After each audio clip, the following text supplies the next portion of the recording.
Thermal cameras scan for a fever as people pass through security at the World Bank's annual meetings in Istanbul. Fever-free and people appear gray.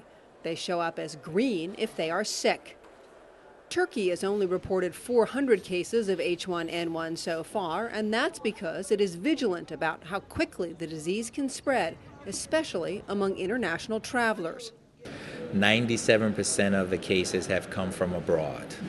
And that is why Turkey initiated the thermal cameras at the airports in the beginning in the first place. So they caught most of the cases as they entered the country.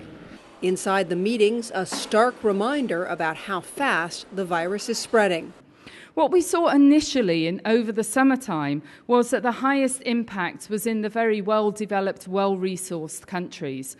But what we're seeing now is that the virus is beginning to penetrate into some of the poorest communities in the world. And the poorest countries need the most help to protect themselves from the rapid spread of the disease.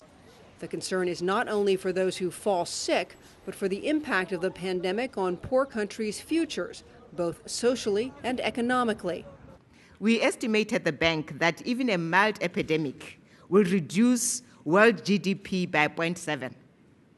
And we already have evidence that a more severe epidemic could reduce GDP by up to 3%. This is the situation that the low-income countries face. The international aid agencies are working quickly to offer medicine, vaccines, and training to people in the poorest countries.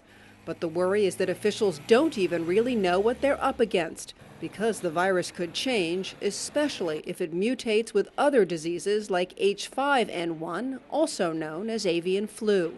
Our concern now is that this bird flu virus H5N1 and the current pandemic virus H1N1 could somehow come together with the genetic material reassorting between the two viruses and create something that would have very unpleasant consequences for humanity.